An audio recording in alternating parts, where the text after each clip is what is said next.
नमस्कार दोस्तों, आपका स्वागत है हमारी चैनल ITS CBT एग्ज़ाम में। तो आज हम इंजीनियर ड्राइंग का 2016 का पेपर सॉल्व करेंगे। इससे पहले हमने 8 पेपर के बारे में चर्चा की थी। आज 9वां पेपर, जिसके अंदर 25 MCQ प्रश्न के बारे में हम चर्चा करेंगे, जो आपकी CBT परीक्षा पास करने के लिए बहुत उपयोगी होगी। तो चलो शुरू करते हैं।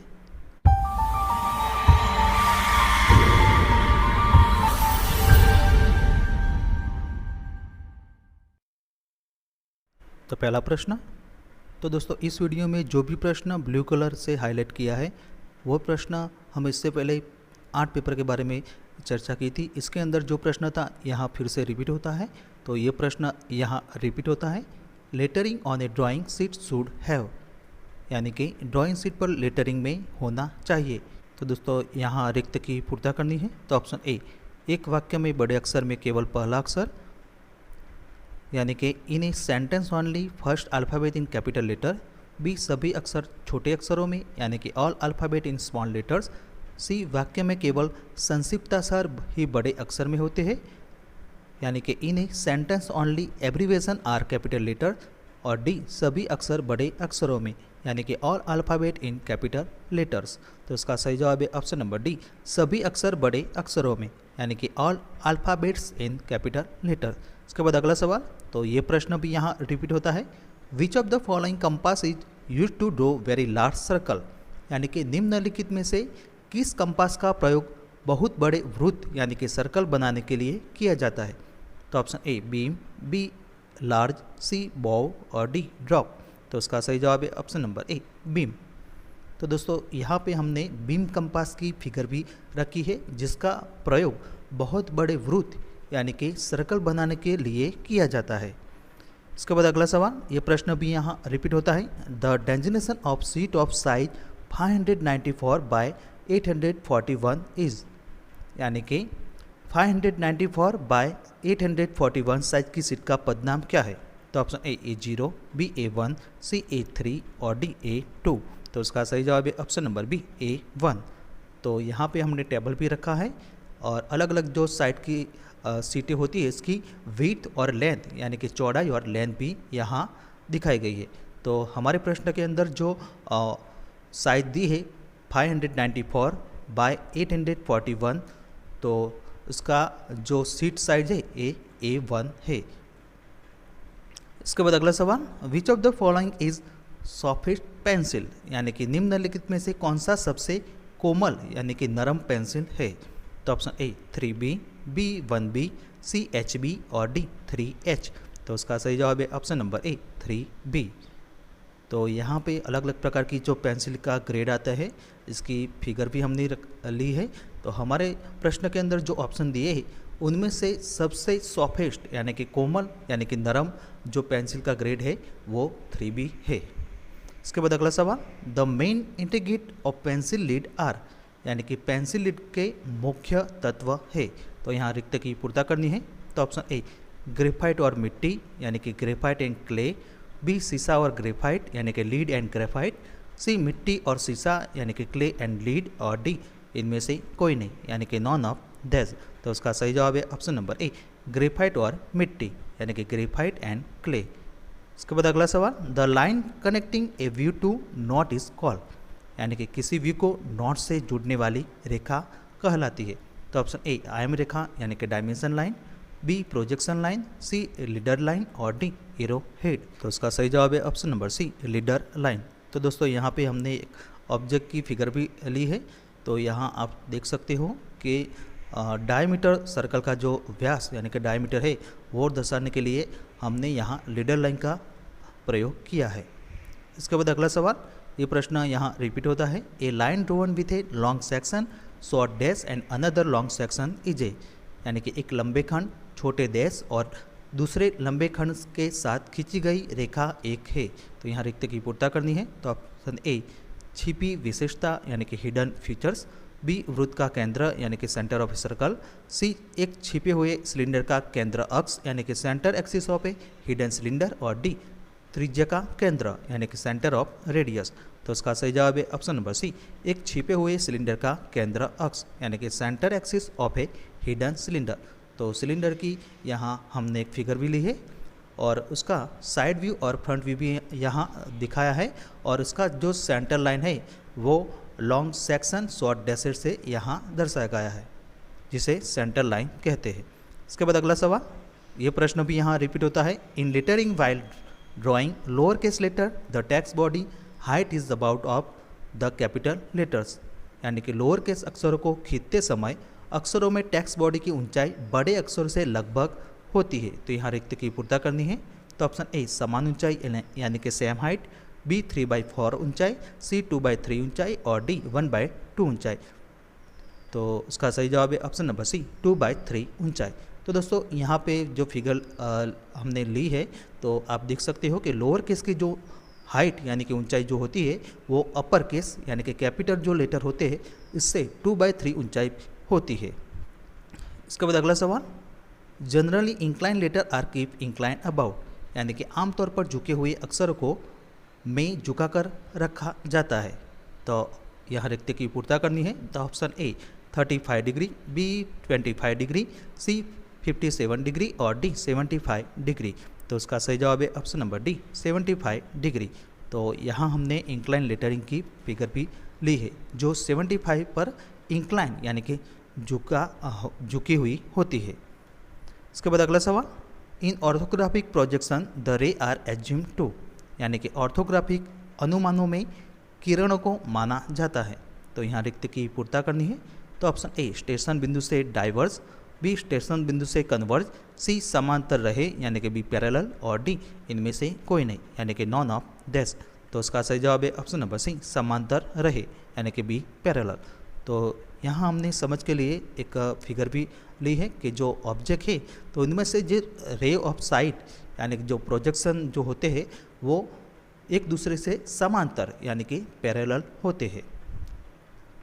इसके बाद अगला सवाल, ये प्रश्न भी यहाँ रिपीट होता है। Which of the following pencil type is generally not use in engineering drawing, यानी कि निम्नलिखित में से कौन सा पेंसिल प्रकार आमतौर पर इंजीनियरिंग ड्राइंग में उपयोग नहीं किया जाता है।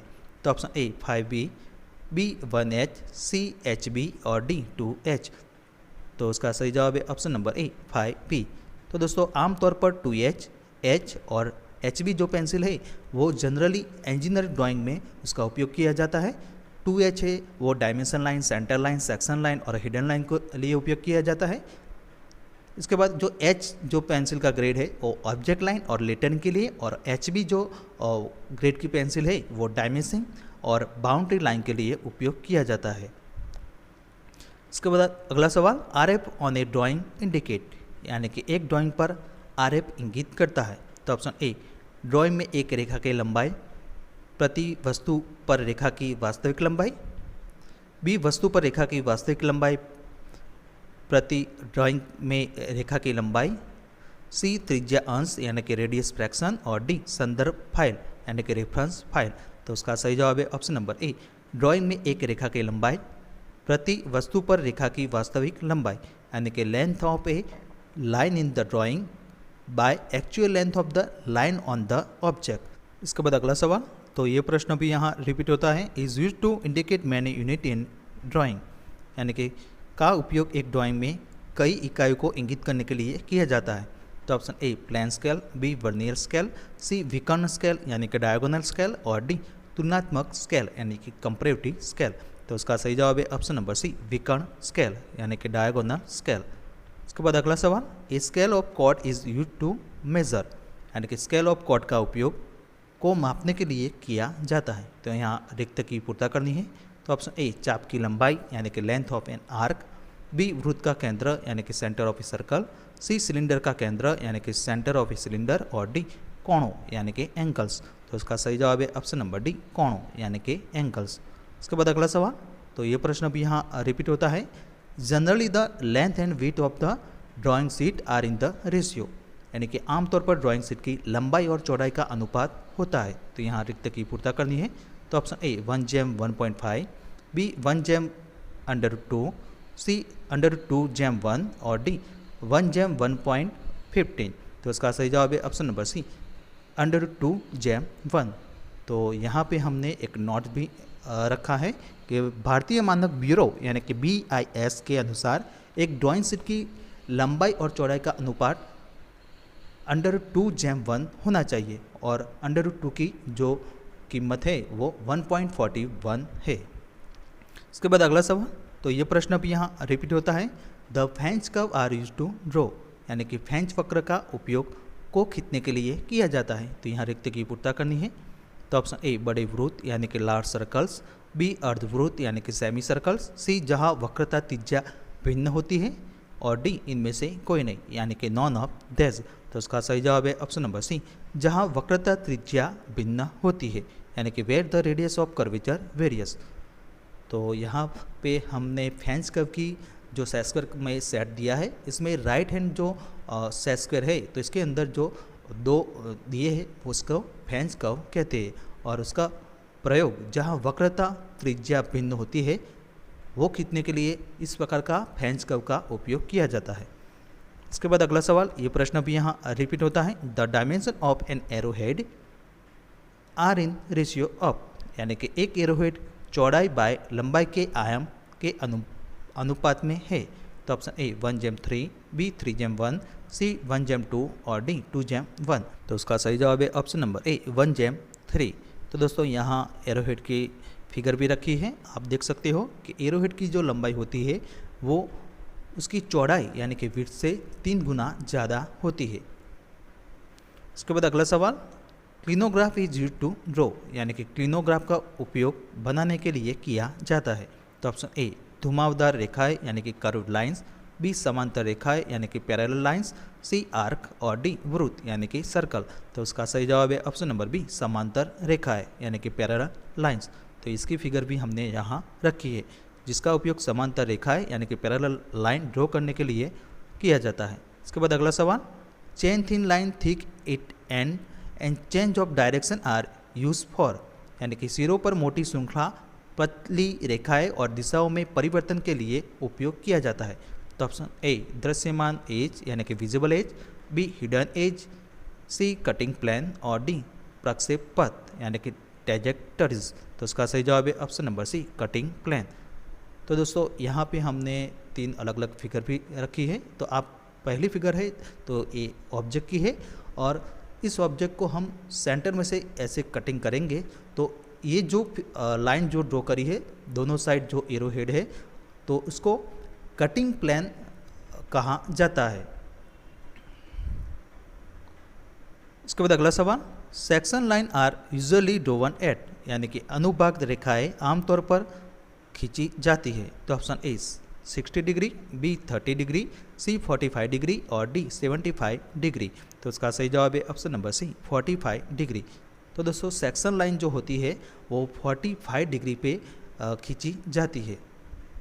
तो यहाँ हमने फिगर भी रखी है।